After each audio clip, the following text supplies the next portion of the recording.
Quiero presentar ante ustedes también a la doctora Adriana García. Ella es docente investigadora de la Facultad de Filosofía y Letras de la Universidad Nacional de Cuyo, profesora de enseñanza media y superior en historia especializada en historia americana y argentina, profesora titular del espacio curricular Teoría de la Historia, de Fundamentos de la Historia y de la Historiografía, y desde el año 2021 de la Historia de las Mujeres y de Género, Facultad de Filosofía y Letras de Uncuyo, licenciada en Historia, Universidad Católica de Santa Fe, y especialista en docencia universitaria, Universidad Nacional de Cuyo, miembro activo del Centro Interdisciplinario de Estudios sobre las Mujeres de la Facultad de Filosofía y Letras de Uncuyo, coordinadora del Comité Ejecutivo de la Red Internacional Multidisciplinar de Estudios de Género, decana, mandato cumplido ya, de la Facultad de Filosofía y Letras de Uncuyo en los periodos 2008, 2011 y 2011-2014, secretaria académica de la Uncuyo y actual presidente del Comité de Trabajo sobre la enseñanza de la historia de, de nuestra Comisión de Historia. Adelante, doctora Adriana García. Muy Acá bien, muy bien. estamos. Qué bien, qué bien. Bueno, muy buenas tardes. Señora presidenta del Instituto Panamericano de Geografía e Historia, doctora Patricia Solís, secretario general de nuestro instituto, maestro Antonio Campuzano Rosales, presidente de la Comisión de Historia, doctor Filiberto Cruz Sánchez, y la vicepresidenta Reina Rosario, presidentes de las comisiones de cartografía, geografía y geofísica, representantes de las distintas asociaciones de profesionales de la historia, especialmente doctora Patricia Galeana, y a todos los colegas que nos acompañan en esta apertura.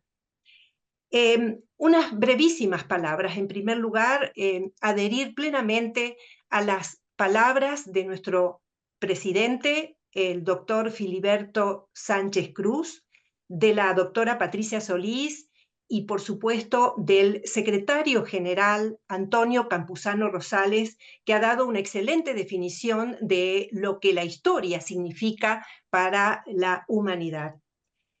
Pero unas breves consideraciones. En primer lugar, reconocer que uno de los objetivos propuestos por la actual gestión del doctor Cruz Sánchez y de Reina Rosario fue la realización de este congreso que tenemos la aventura de estar hoy inaugurando. Pero quiero también comentarles que en este marco y como preparatorio de este congreso, organizamos desde la Facultad de Filosofía y Letras de la Universidad Nacional de Cuyo de la República Argentina un workshop el 6 y 7 de octubre del año 2022, que se tituló Reflexiones en torno a las problemáticas de enseñanza y aprendizaje de las historias globales regionales desde Latinoamérica.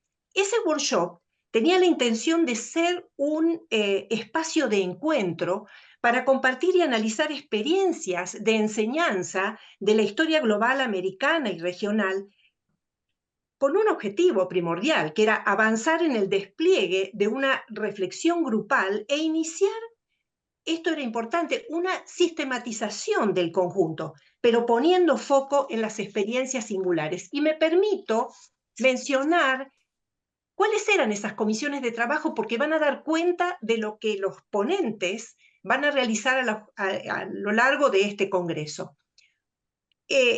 Esas comisiones tenían como subtítulos sujetos, tiempos y espacios en la enseñanza de la historia, los problemas, las perspectivas y los debates, las representaciones, imaginarios e ideas en los procesos históricos, la problematización de fuentes y archivos en la investigación histórica y su transposición didáctica, la multidisciplinariedad y diálogo de saberes en la práctica de la enseñanza de la historia. Ustedes podrán encontrar todas estas ponencias publicadas en la página de la Comisión de Historia del IPGH. Y por último, me permito una reflexión.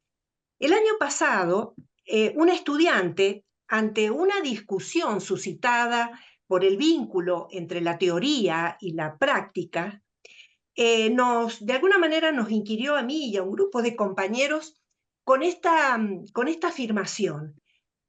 Perdemos demasiado tiempo pensando en estas cuestiones en vez de interrogarnos si las preguntas que nos hacemos durante la formación están al alcance de la realidad que pretendemos comprender y explicar. Siempre vuelvo a esta afirmación porque es recurrente como una preocupación personal compartida por muchos colegas y tantos otros estudiantes conmovidos por construir un espacio de formación para la enseñanza y el aprendizaje de la historia.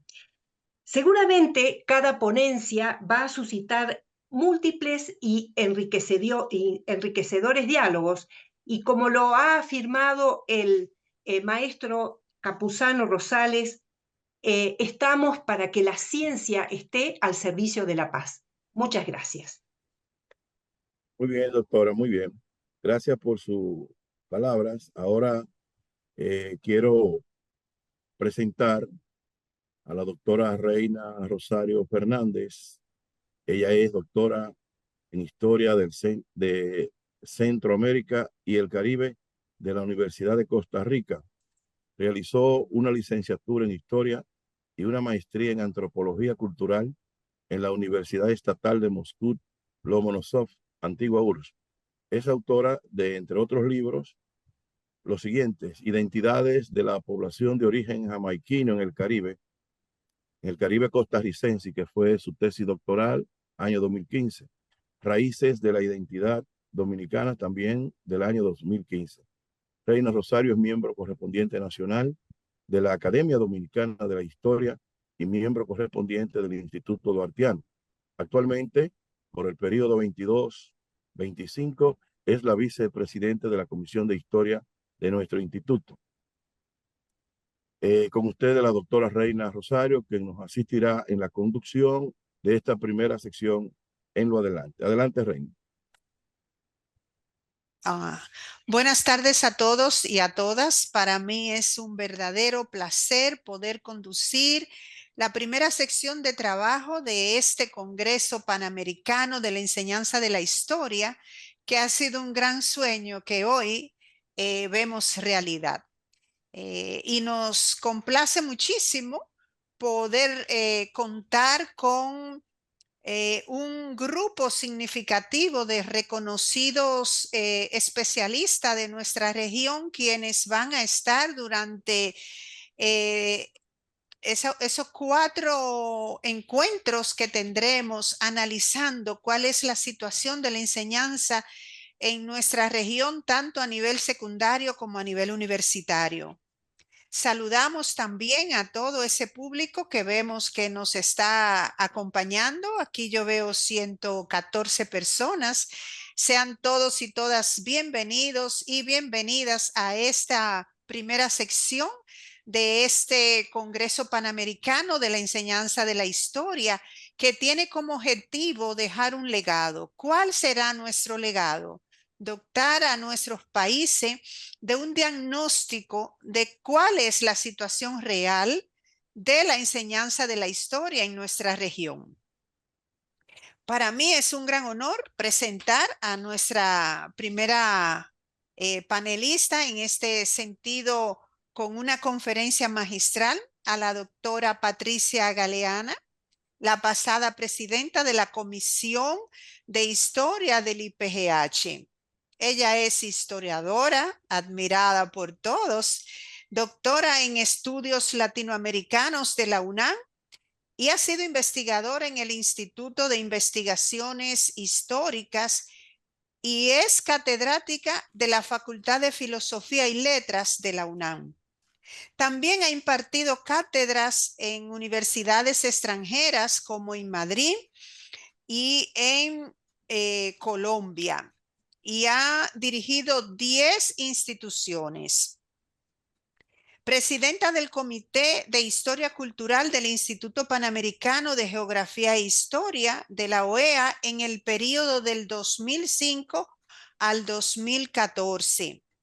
presidenta de la Comisión de Historia del IPGH de la OEA en el 2014 al 2021. Fue embajadora de México en Colombia. Es miembro correspondiente extranjera de la Academia Nacional de Historia de Ecuador. Autora de 16 libros, coordinadora y coautora de 36 obras, coordinadora de 296 publicaciones, prologuista de 75 obras, autora de 70 capítulos de libros y 104 artículos de revistas de historia política, diplomacia y género. Con todos nosotros, la doctora Patricia Galeana. Muchísimas gracias a nuestra vicepresidenta, la doctora Reina Rosario, por esta generosa presentación. Y es para mí un verdadero honor poder participar en este Congreso de la Enseñanza de la Historia. Saludo a nuestras autoridades del Instituto Panamericano de Geografía e Historia, a su presidenta, su secretario general, los presidentes de comisiones, en particular al doctor Filiberto Cruz, el presidente de nuestra Comisión de Historia, y desde luego a la doctora Adriana García, presidenta del Comité de Trabajo de Enseñanza y la Historia, y a todas y a todos los colegas que nos acompañan. Les voy a compartir una presentación para que sea un poco más ágil, que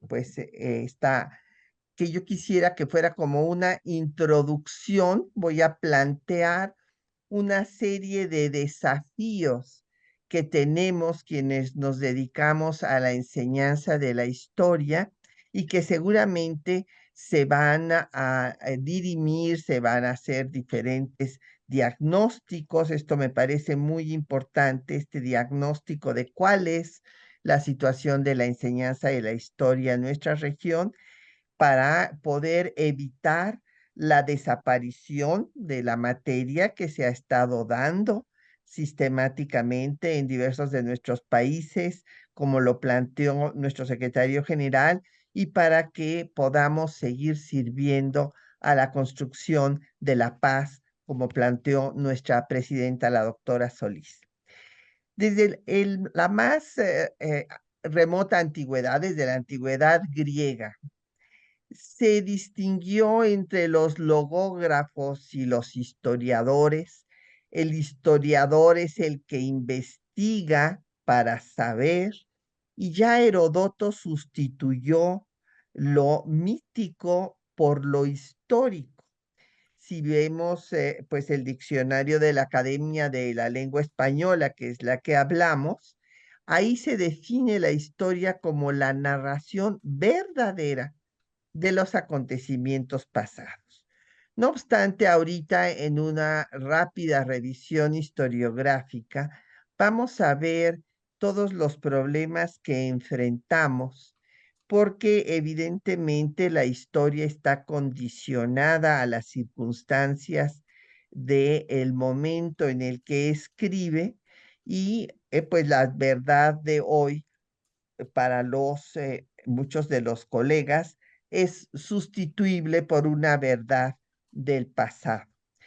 Quisiera yo pues remontarme pues al positivismo, que precisamente para que la historia fuera aceptada como una ciencia, la desvincularon del presente y pues se limitaron a verla como quien hace la autopsia de un cadáver para buscar en los archivos lo que pasó, pero pues se ha enfrentado esta corriente positivista, se enfrentó desde el siglo XIX a la dificultad de la imparcialidad, ya que el historiador no puede sustraerse de su tiempo.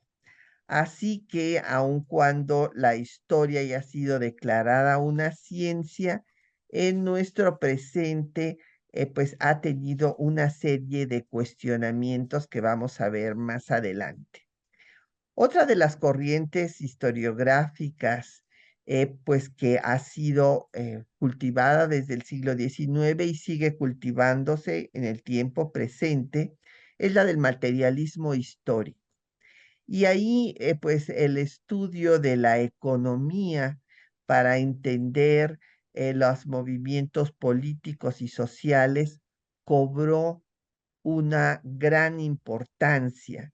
Y la metodología del materialismo histórico va a tener una visión distinta a la de los positivistas, puesto que no desvinculan al presente del pasado, sino que al contrario, consideran que es un proceso continuo. De ahí la utilidad de su conocimiento para transformar el futuro. Otra de las corrientes importantes fue el historicismo, que aquí se empezó ya a hablar de las rupturas y las continuidades, y como muy bien dice un historiador que vino del exilio español y que fue catedrático en nuestra Universidad Nacional, el doctor Juan Ortega y Medina, la vieja teoría nunca desaparece por completo. De hecho, los positivistas nos han dejado la importancia de las fuentes primarias. No se puede entender a un historiador que no consulte los archivos y que fundamente sus afirmaciones en las fuentes primarias que ha consultado y no solo en fuentes secundarias, y tampoco puede dejarse de estudiar a la historia económica, la historia social, como pues nos legó el materialismo histórico. Y el historicismo volvió a vincular también el pasado con el presente en una perspectiva diferente al del materialismo histórico, que tiene una perspectiva de colectividad social, y el historicismo en una perspectiva individualista, señalando que la historia vive en nosotros, que somos tejidos de la historia. El revisionismo histórico, pues empezó desde mediados del siglo XX y ha continuado. Y han surgido diversas escuelas, como ustedes muy bien saben, de las cuales ha tenido trascendencia la escuela de los anales, que criticó a la vieja historia política y planteó hacer una historia integral, interdisciplinaria, en donde la historia económica y social que proponen los materialistas históricos tenga que ser estudiada, pero también la cultural.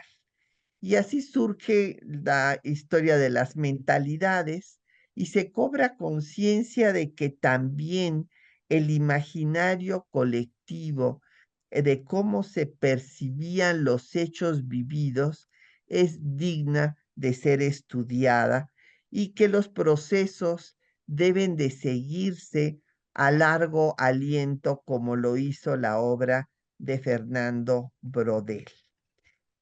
Eh, Hay un hecho que va a tener un impacto en todas las actividades prácticamente de nuestra vida, y que el filósofo canadiense Marshall McLuhan planteó desde el inicio de la segunda mitad del siglo pasado, como que el mundo se había convertido en una aldea global, porque los cambios socioculturales de la comunicación, la tecnología, difundía imágenes y sonidos en el momento en que ocurrían los hechos en cualquier lugar, y ahora esto se ha incrementado a través de las redes sociales, plataformas de internet, videos, podcasts y la inteligencia artificial,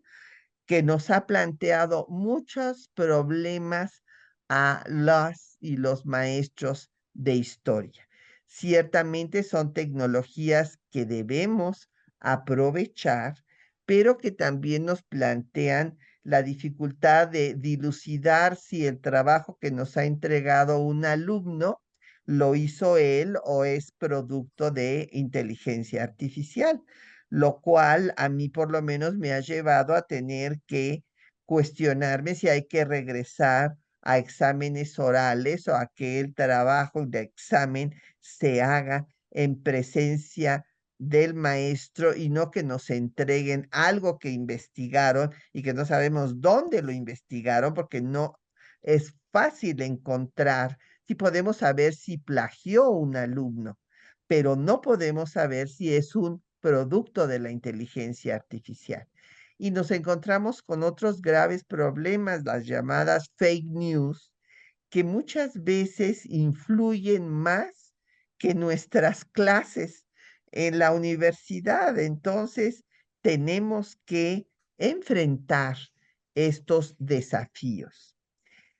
Hay otras, muchos como la historia en la posverdad, que pues resulta que se cuestionó el que realmente pudiéramos conocer la verdad, porque se habló que era una construcción cultural y que por lo tanto no se podía conocer.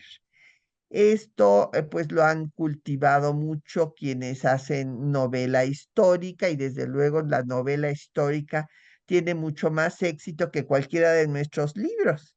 Y yo siempre les digo a los alumnos, muy bien, lean la novela histórica si les parece muy divertida, pero vayan a verificar que lo que ahí les están enseñando, pues, qué es ficción y qué tiene una, se acerca a la realidad. Ahí yo coincido con la posición de Eric Hobsbawm, que defiende la diferencia entre la realidad y la ficción, y que defiende que lo que busca el historiador, la historiadora, es la verdad. Si no se busca la verdad, el conocimiento histórico no tiene sentido. Para pues historiadores como Hobsbawm, como Michel Perrault, también la autora de la primera historia de las mujeres junto con Georges Duby, pues el motor de la historia sigue siendo la búsqueda de la verdad. En nuestro país, pues la historia se va a establecer en una forma más organizada a partir del triunfo de la República a mediados del siglo XIX, y va a establecerse con una visión positivista. Gavino Barreda había sido discípulo, seguidor de Comte, había estado en Francia inclusive, y pues después Justo Sierra, que va a ser el que reúna las diferentes escuelas creadas al triunfo de la República en 1867, creando la Universidad Nacional, también va a participar de esa posición historiográfica, de que la historia aspira a ser científica y que por lo tanto debe analizar los hechos duros. En este sentido, pues surge la Facultad de Filosofía y Letras, que es la primera institución donde se establece la carrera de historia desde 1924. De hecho, ya había grados de profesor y maestro antes, pero se institucionaliza con la creación de la facultad. Estamos celebrando un centenario, y a partir ya de la segunda mitad del siglo XX, encontramos que tanto Bueno, a mí me tocó tener maestros positivistas, maestros historicistas, maestros marxistas y eclécticos, que cada uno enseñó la historia desde su particular perspectiva historiográfica. Esto, pues, es algo que nos llevaba a ciertos problemas a los alumnos. Pues O'Gorman me decía que yo tenía que ser historicista, Wenceslao Roses que yo tenía que ser marxista, y finalmente, pues yo acabé siendo ecléctica. Pero, porque me parece que todas las corrientes nos han aportado aspectos positivos para el conocimiento y para la enseñanza de la historia. Pero hay otro problema, además de la diversidad historiográfica, en el que tenemos que enfrentar las y los historiadores para la enseñanza de nuestra materia en nuestros países de la región, que es la utilización política de la historia. Y les voy a poner un ejemplo. La verdad es que todos los estados del mundo tienen una posición frente a la historia. El calendario cívico no es otra cosa.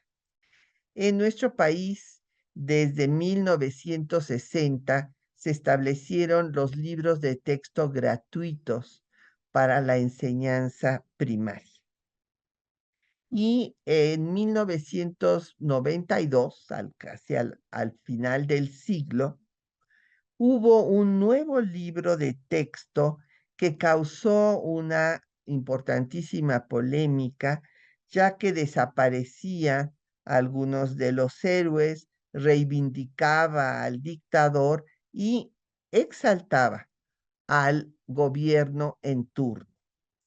Esto causó tal oposición entre maestros, padres de familia y la opinión pública en general, que este libro se tuvo que recoger.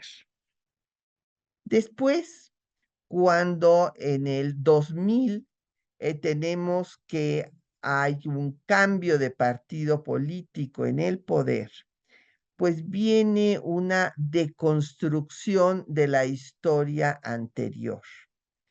Entonces se hace primero una reducción del tiempo de enseñanza de la historia en primaria y secundaria. Y cuando tienen lugar pues el bicentenario de la independencia y el centenario de la Revolución Mexicana, hay toda una campaña gubernamental para acabar con la que se denominó historia patria oficial del partido hegemónico que había perdido el poder. Entonces se trató de deconstruir a los héroes nacionales. Esto causó múltiples interpretaciones de los acontecimientos, de los personajes y llevó al desencanto por la historia. Algunos alumnos me decían, ¿para qué me tengo que aprender estos señores si son a los que está apoyando el gobierno en turno? Se prestó a que hubiera múltiples, repito, interpretaciones, relativismo, escepticismo.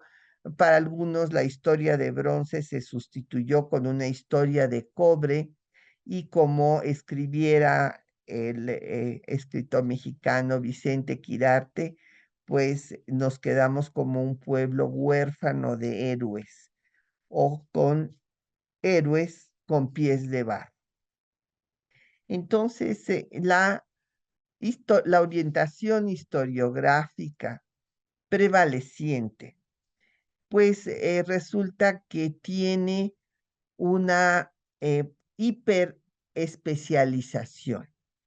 Esto será muy interesante escuchar cómo se está dando en cada uno de los países de la región, pero se ha dado un auge de la microhistoria e historia regional sobre la historia nacional y de la historia nacional sobre la internacional.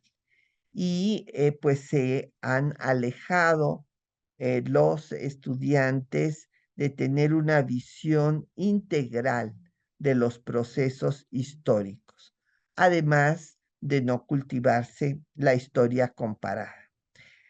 Para nivel primario y secundaria, surgió un, eh, eh, un libro en el 2023 en el cual pues nuevamente recibió muchas críticas porque quitó el orden cronológico y cultivó las tendencias ideológicas con la exaltación de la gestión gubernamental actual. Por todo ello, me parece de la mayor importancia este Congreso para que podamos dar seguimiento y encontremos diferentes formas de enfrentar todos estos desafíos. Quisiera yo recordar, porque me parece importante para poder realizar los trabajos de nuestro Congreso, que fue en el 2015 cuando se creó el grupo de trabajo sobre la enseñanza de la historia y que en el 2018 se dio la resolución de la Comisión de Historia para exhortar a todos los países a fortalecer su enseñanza, ya que en estos trabajos del grupo de trabajo se coincidió en que en los diferentes países estaban sufriendo esta reducción en el tiempo que se dedicaba a la enseñanza de la historia. En el 2019 se solicitó a los ministros de educación de cada país integrante del IPGH a que nos dieran un informe de la situación de la enseñanza de la historia en sus estados.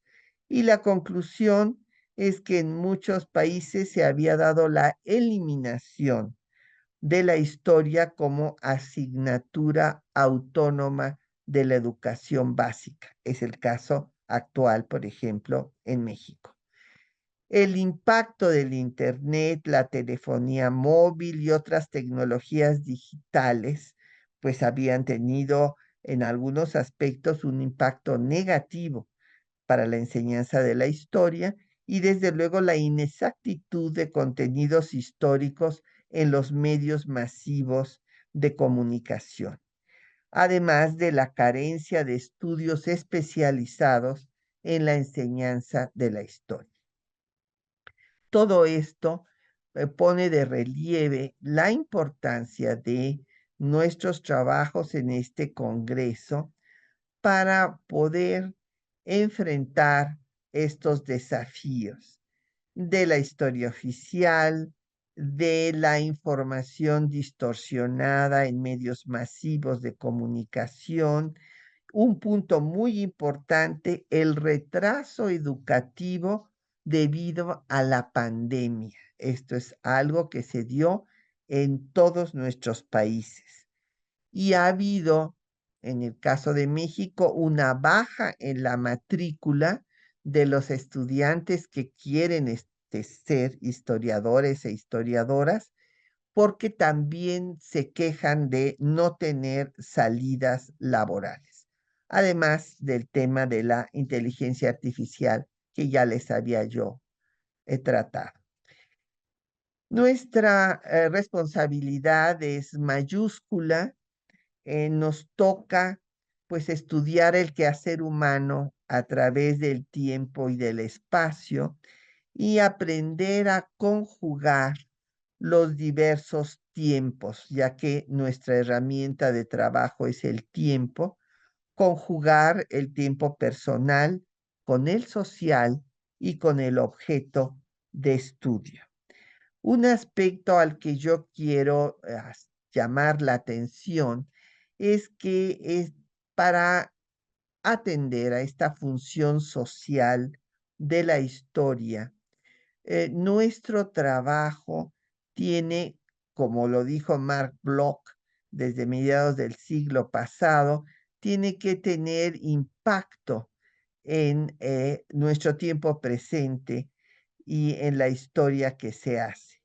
Tenemos la función social de investigar, enseñar, difundir la historia que nos constituye en el aula con nuestros textos publicados en obras colectivas, personales, artículos en revistas especializadas como las que tiene nuestro Instituto Panamericano de Geografía e Historia, y pues que todos trabajemos también en una educación informal a través de los medios masivos de comunicación: prensa, radio, televisión, cine, documentales, docudramas, películas, efemérides históricas, redes sociales y videoclips, porque nuestros alumnos se la pasan viendo estos materiales. Tenemos que convencerles de la necesidad del conocimiento histórico, no solamente a los alumnos, sino desde luego a los directivos de las áreas educativas, ya que una persona o un pueblo sin historia es como un enfermo de Alzheimer que no sabe de dónde viene ni a dónde va. El conocimiento de la historia es un conocimiento indispensable. Se debe asumir el pasado para cobrar conciencia del presente, de la identidad individual, de la identidad colectiva, y pues nos da este pasado, este conocimiento de pasado, siempre nos da luz para comprender nuestro presente y actuar en él. Para concluir, quiero traer pues las palabras de el doctor Leopoldo Sea, llamado con justicia el filósofo de América, quien recordó que si algo define al hombre es la historia, que da sentido a lo hecho, a lo que se hace y a lo que se puede seguir haciendo en la triple dimensión de lo histórico, que es el pasado, presente y futuro. Cada generación reescribe su historia porque le hace nuevas preguntas al pasado para responder a los problemas de su presente. Pero tenemos que luchar porque la historia se enseñe como realidad del quehacer vital de la humanidad, como saber del ser humano acerca de sí mismo, la significación del pasado, la conciencia humana que ubica a los individuos en su tiempo y el espacio que les tocó vivir. En una palabra, comprender el mundo como es actualmente y por qué ha llegado a ser como es. Los individuos y los pueblos son historia hecha o historia por hacer. Muchas gracias por su atención. Espero que sean de utilidad el planteamiento de estos desafíos que enfrentamos en la enseñanza del conocimiento de la historia. Gracias. Gracias a usted, doctora Patricia Galeana, por esa interesantísima disertación con la que se inicia nuestro Congreso de la Enseñanza de la Historia. Ciertamente que yo iba pensando cuánto nos parecemos, y lo más seguro ustedes también. Esos periodos de la historia, esa variedad de profesores que quieren que sigamos su línea de pensamiento, esa es nuestra América, y esos son los problemas también que tenemos que enfrentar, todos esos desafíos de los cuales usted no estaba hablando hace un momento.